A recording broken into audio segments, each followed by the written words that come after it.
Hello, people of YouTube. My name is Steve Gray. Thank you for watching. Today we're talking about Dr. Stone Season 3, Episode 20, or Dr. Stone Season 3, Part 2, Episode 9. I prefer the later. So, we have won. Science Kingdom has won. Ibarra got petrified. Good to go. Chrome is the first one that gets unpetrified, because need a couple of science users to create a couple of things. Let's go ahead and get past the intro here. Then we start making a whole bunch of revival fluid. Then they get hungry. And actually, it's kind of funny, this little sequence right here. This may be the thumbnail. They don't know where to get food, so they revise Amaryllis to find food. They get a whole bunch of food. They're having a hard time moving it. All right, let's revive Taiju for strength. They want to cook it. All right, let's revive Francois. And we're good to go.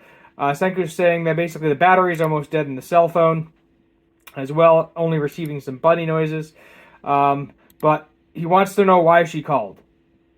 So he said that he waited it for everyone for 18 years. She still waited for everyone for 18 years. I don't know what that means, which is interesting, because I was confused why he said 18 years. I am very confused with that. Someone explain that one to me. Maybe I need to rewatch that scene. But anyway, basically, they are concluding that Ruri wouldn't just contact them for no reason, just to check up on them, that there's a reason behind it. Amaryllis is kind of confused because Ruri is Senku's ex-wife. She thinks that Ruri and Chrome have a thing, and they kind of do, but we haven't seen it. And then Taiju's like, what? This is the first I'm hearing of all of this. But yeah, they must have had a reason to contact us. So, lab is destroyed. All right, let's revitalize some more people. Kaseki, the rest, we got to revive them sooner or later. There's Nikki. There's this random ball dude. So apparently Senku revised a bunch of villagers too. Obviously, manpower is always good to go. Working on everything. Here comes Yo. They revise. I am forgetting her name. Let me see here what the heck her name is. Kurosami. There we go. She gets revived as well. And he's like, it's not her fault. There's no reason not to revive her because she was just being tricked by Ibarra. And Senku's like, why have you... what was the point of you revising me? And he was like, yes, there is a reason. Because he wanted to know where they dumped the people that they petrified in Harem. So that way we get Kohaku and Genro back. Genro, fully healed. Good to go. No issue there. He goes to thank Kohaku. She beats the crap out of him because he is ogling her bosoms. Let's see here. Let's play the scene out. Let's get to it. There you go, right there. There's the shot. There's the fan service. Bam. And nope. Bam bam. So she actually does, give Senku big old hug there.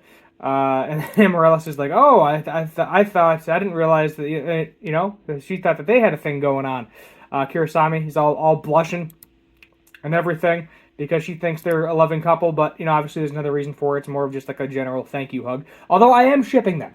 I think that is going to be a thing sooner or later. Senku doesn't really have time for relationships right now, but I think it's a shonen anime, so when we get to the end of it, wouldn't surprise me if that is a thing. So we're having a good time, having a party.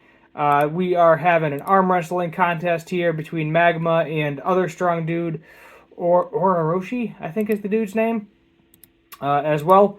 Genro is soaking up, the girls being attracted to him. They come down as well to get the communication device going on so they can get a hold of Ruri. Kind of beeping. Crazy things happening. Senku once sent us a strange message. So basically she's wondering why Senku sent them a strange message. In reality, he is not actually the one that sent it. But if you hear 128 million meters 1 second, Kohaku is smart, gets it away from the device very quickly. I mean, we have seen it work extremely close up, but it does have to be a really clear, direct voice for it to actually work. And the size of that is the size of the entire world. So we learned here that whoever is out there doing this knows that there are people alive now and is trying to petrify them, the entire world. So the next thing we are doing is trying to find the Y-Man, because we never actually found the Y-Man. We initially thought, oh, maybe it was a person on this island or something, but no, that is actually not the case. So they end up getting a radar system. We'll go ahead and skip through some of this. They're training for battling here. Genro is running away as per usual.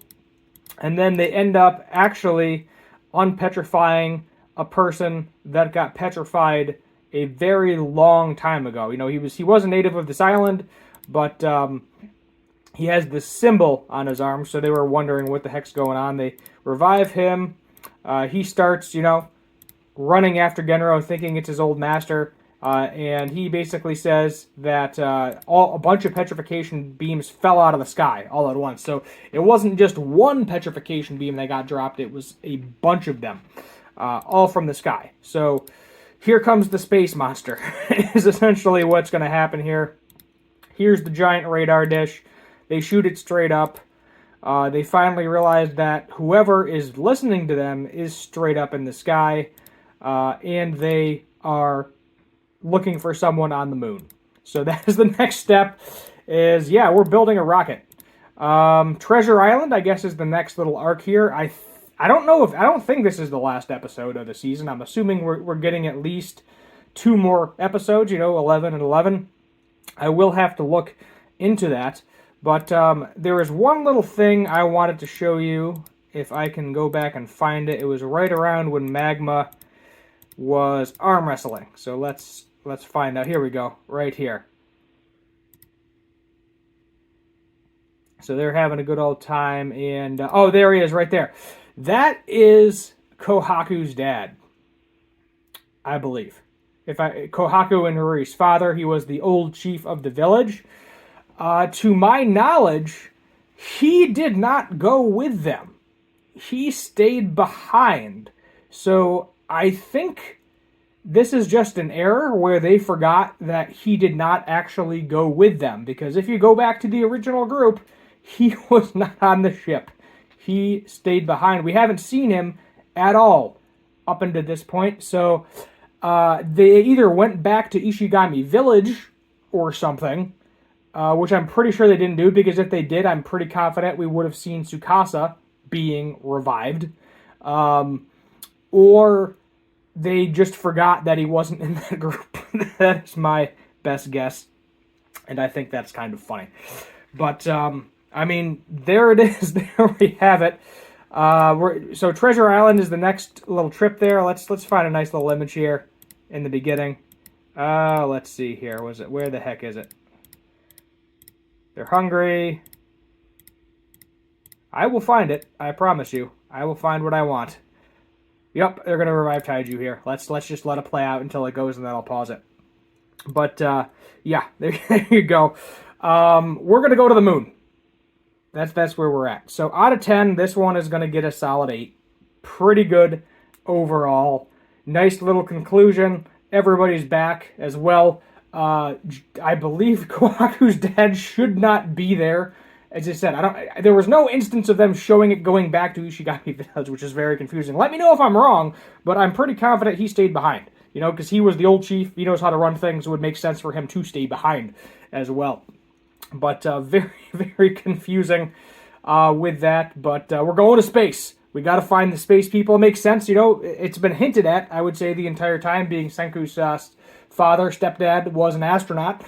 So I can definitely see us going there. So that's going to be the journey, is ultimately who is this Y-Man and why did they drop all of these petrification beams onto Earth. Hit that subscribe button, like, share, notification bell. Thank you for watching, and as always, have a good one.